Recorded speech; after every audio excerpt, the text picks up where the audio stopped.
Bonjour à tous, je suis Marine, je suis la créatrice du tarot originel, alias Minimaki. Je vous présente aujourd'hui le tarot et j'aimerais plus particulièrement vous expliquer pourquoi j'ai choisi des cartes aussi grandes. Donc avant de rentrer dans le sujet, je vais déjà vous présenter rapidement le projet. Le tarot originel, il est né après un voyage en Italie où j'ai découvert le tarot Visconti Sforza et toute l'histoire de la Renaissance, ou du moins de la fin du Moyen-Âge, donc on est plus aux alentours du XVe siècle. J'avais envie de me replonger dans l'histoire du tarot, dans ses premières formes et dans cette période fascinante où les premiers tarots enluminés apparaissaient dans les cours italiennes. Pendant près d'un an, j'ai travaillé du coup sur la création de ce jeu. Je peux vous montrer quelques petites esquisses. Donc voilà. J'ai aussi, tiens, le diable. Voilà. Donc toutes les cartes ont été réalisées à la main. Par la suite, non, pas par la suite du tout. J'ai trop de choses à vous expliquer. Donc, toutes les cartes sont réalisées à la main. Pour les mineurs, j'ai travaillé sur les éléments que après j'ai regroupés sur ordinateur pour avoir une certaine cohérence visuelle, avoir toujours les mêmes éléments, les mêmes symboles et pas devoir répéter 107 fois les coupes ou les deniers. Les tranches, elles, sont faites en or antique, enfin en tout cas gold. Voilà, ça leur donne une certaine prestance sans rentrer forcément dans du bling bling. Concernant la conception et la composition des images, j'ai travaillé pendant un an avec la communauté Instagram pour pouvoir faire des choix graphiques. Je vous montre un exemple. Hop. Par exemple, voilà, la tour. On s'est demandé si on mettait plutôt des éclairs ou des flammes pour représenter la carte de la tour. Donc voilà, ce sont des petites recherches graphiques qui m'ont permis par la suite de réaliser ce tarot. Et voici la tour. Vous remarquerez que finalement, on a pris les deux. Aujourd'hui, c'est vrai qu'on est habitué à avoir des tarots plus petits, plus ergonomiques, beaucoup plus faciles à brasser finalement et à transporter et à manipuler. La plupart des jeux qui sont aujourd'hui contemporains, ils sont pensés pour être pratiques, ils fluides et efficaces. Ils répondent à une gestuelle qui est plus contemporaine, plus moderne. On mélange, on coupe, on tire, on interprète. Mais avec le tarot originel, j'ai voulu, si vous voulez, proposer un autre rapport à l'objet. Le choix de la taille, c'est d'abord un hommage aussi au grand tarot du 15e, donc le Visconti Sforza par exemple, qui étaient des objets précieux et réalisés pour les aristocrates italiens. Première histoire du tarot, une histoire de cartes qui sont peintes pour des cours princières et qui représentent des allégories, une étude philosophique et une introspection. Donc on est vraiment sur l'échange entre soi et les autres, mais ça peut aussi représenter des fois des images de puissance. On est une famille riche, milanaise par exemple, et on a envie de créer un jeu pour un mariage qui représentera les figures de la noblesse et qui pourra asseoir aussi notre pouvoir et notre puissance dans notre société. C'est important de le rappeler parce que le tarot, à la base, c'était pas... Enfin, je pense que pour beaucoup d'entre vous, vous le savez, mais c'est pas un objet ésotérique. C'est un objet plutôt qui est philosophique. C'est un jeu que l'on partage et que l'on transmet. Il y a vraiment une histoire d'identité derrière et de rapport à l'image. Ce n'est que bien quelques siècles plus tard que finalement, on va lui créer un chemin initiatique et une dimension ésotérique qui m'intéresse aussi particulièrement aujourd'hui. Les cartes s'appelaient les triomphi, donc les triomphes, et elles ajoutaient aux cartes traditionnelles une série de petites figures comme ça allégoriques. Donc on avait la roue de fortune, on avait la mort, la tempérance, pardon, le monde, le jugement, etc. Ces images, elles ne fonctionnaient pas encore, du coup, comme je vous expliquais, dans une dimension ésotérique. Elles appartenaient plutôt à un monde de morale et de philosophie et de culture humaniste. On peut presque avoir, si vous voulez, des petites scènes comme ça du monde, des figures qui nous transmettent, elles, un message fort sur la représentation un petit peu du destin humain, quoi. Pour exemple, la carte de la force, donc initialement dans le Visconti Sforza, bon, c'est une carte que je n'aime pas trop, la manière dont elle est représentée, car elle représente peut-être plus la domination que la force dans ce tarot ancien. On y voit un homme en train de battre finalement un lion. J'ai préféré montrer la force comme une force paisible et plutôt calme, avec le symbole du lion et d'une femme. Donc on est quand même sur quelque chose de plus doux. Voilà, c'est un exemple. On est plus sur des fenêtres philosophiques. Le but, ce n'est pas de nier, si vous voulez, les usages contemporains du tarot. Je ne suis pas là pour dire qu'aujourd'hui, ils sont mauvais, loin de là. Ils sont juste différents. Mais moi, avec ce tarot, je vous invite à déplacer un petit peu votre regard pour rappeler que le tarot peut être aussi un espace de pensée. Donc là, vous avez par exemple le monde avec le tétramorphe, donc la représentation des 4 évangélistes. Voilà. C'est plutôt une représentation, je dirais, philosophique, même si ça a une nature un petit peu religieuse. Le tarot n'a pas forcément cet objectif-là, hein, soyons clairs. Le tarot, c'est une suite d'images que l'on peut contempler. C'est une manière de regarder le monde à travers des symboles. Et c'est là que la taille devient essentielle. Parce qu'une grande carte, elle ne se manipule pas comme une petite carte. Elle ralentit la main, elle appose une autre gestuelle, elle demande plus d'attention finalement. C'est vrai qu'elle ne se laisse pas brasser automatiquement, machinalement. Et pour moi, en fait, ce frein que je vous offre aujourd'hui, ce n'est pas un handicap, il est volontaire. Je voulais que chaque carte redevienne vraiment une image à part entière, que l'on explore. Là, on a le cavalier d'épée avec un cheval qui paraît quand même fougueux, qui part à la guerre, en fait, qui est prêt, avec courage, à investir sa mission. Donc, ça reflète une certaine énergie et on prendra le temps de lire l'image, d'imaginer peut-être aussi un environnement. Ça, c'est un petit secret que je vous donne, mais peut-être que je vous dirai ça plus tard dans d'autres vidéos. Pourquoi justement, j'ai pas cherché à illustrer tout un environnement dans les cours comme ça. C'était aussi volontaire.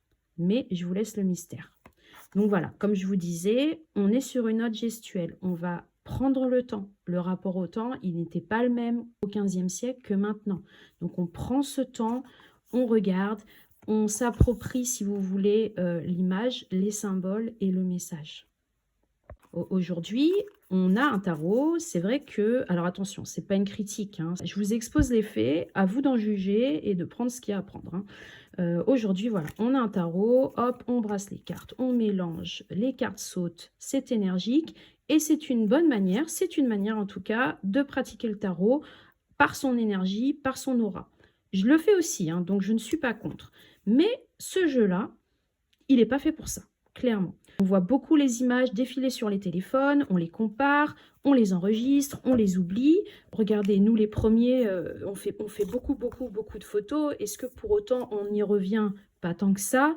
Est-ce qu'on les sort en tirage aussi? Pas tant que ça. Elles restent numériques. Donc finalement, on a aussi, peut-être aujourd'hui, en tout cas, c'est vraiment une fenêtre ouverte sur la surconsommation de l'image. Est-ce qu'aujourd'hui, on n'est pas justement en train de passer à côté des fois de choses qui finalement se prêtent bien à ralentir, tout simplement. Dans la culture médiévale, l'image, elle pouvait avoir une fonction beaucoup plus lente et beaucoup plus profonde. Il n'y a pas que le regard. Elle pouvait être un support de mémoire, un support d'enseignement, de prière, un objet de méditation. C'est vraiment une fenêtre vers un autre espace. Dans les livres d'heures ou dans les enluminures et même dans les rétables, les vitraux aussi, l'image ne servait pas seulement à décorer. La fonction décorative, elle est vraiment superficielle. Elle accompagnait la pratique intérieure, elle aidait à méditer et à se représenter, si vous voulez, une scène sacrée et à entrer dans un monde différent. L'image pouvait guider aussi le regard, mais le corps. On n'est pas forcément simplement sur des yeux qui regardent, on est sur un corps qui contemple et qui rentre en fait en harmonie avec l'objet présenté. Elle pouvait guider, elle pouvait aussi faire office d'introspection.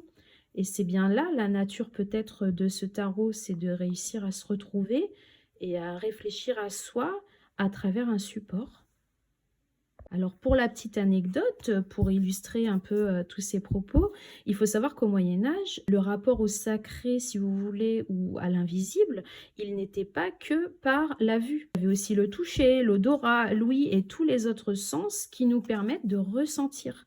Donc on priait avec les yeux, mais on prie aussi avec les mains, avec la voix, par les chants et aussi par les gestes. L'image, elle faisait partie d'un ensemble qui, on va dire, sensible, donc par le sens, par ce que l'on ressent. Les ors des enluminures, elles captaient la lumière et elles étaient censées représenter la présence divine. Donc voilà, c'est ça. Même les vitraux transformaient l'espace. Donc on ressentait, j'oserais dire, à 360% ce que l'on voyait. Est-ce qu'aujourd'hui c'est le cas? Je ne sais pas, je peux pas parler au nom de tout le monde, mais voilà, on brasse, on regarde, on passe à autre chose, on capte un symbole et paf, on donne un message. Et ce côté en fait rapide me posait à mon échelle problème dans ma pratique du tarot. Et comme pour certains qui connaissent quand même mon travail, j'ai un rapport avec l'histoire qui est vraiment sentimental. Donc, pourquoi ne pas revenir à certaines racines, non pas pour être élitiste ou pour être puriste, hein, loin de là, mais pour vous offrir aujourd'hui un autre regard en fait sur la pratique, hein, tout simplement. Bon, je fais des pauses à chaque fois, j'essaye de recentrer un petit peu mon discours parce que sinon je peux vous assurer que ça serait très dispersé. Mais j'aime bien aussi vous donner des anecdotes pour illustrer un petit peu tout ça. Il faut savoir que au Moyen-Âge, il y a même des pratiques qui pouvaient nous sembler très étranges. Et dans certaines traditions religieuses et aussi un petit peu, je dirais, grossièrement médico-magiques, on pouvait écrire des prières, des noms sacrés ou des signes en fait sur des petits papiers et les porter sur soi ou les brûler ou parfois même du coup les avaler. Et l'idée était que le mot ou l'image ne reste pas seulement extérieure à soi, mais elle devait entrer dans le corps pour protéger, pour guérir et pour imprégner la personne. L'image, elle servait aussi à rentrer finalement à l'intérieur de soi et il fallait laisser agir. Il fallait laisser agir l'image qui avait du coup des propriétés finalement, des propriétés spirituelles et curatives. Voilà, donc le mot ou le dessin permettait de transformer le corps et l'esprit. Et moi, je trouve ça fascinant parce que cela montre à quel point une image pouvait être perçue, si vous voulez, comme une présence active. Et c'est bien là aussi l'essentiel d'un tarot, c'est de pouvoir vous offrir un regard sur vous-même, un message, et vous offrir aussi sa présence et son aura. En tout cas, c'est comme ça que je le vis. Évidemment, mon tarot n'est pas un objet religieux au sens un peu médiéval et je ne vais pas vous demander de le manger ou de le brûler, mais en tout cas, ce qui m'intéresse, c'est vraiment de retrouver ce rapport ancien à l'image et l'idée aussi, pardon, qu'une image mérite le temps qu'on lui accorde. Elle ne doit pas forcément être consommée rapidement, le tarot ne doit pas forcément être battu rapidement, en tout cas pour cette forme-là et dans le message que moi j'ai souhaité passer, elle peut devenir aussi un espace dans lequel on entre et qui nous invite.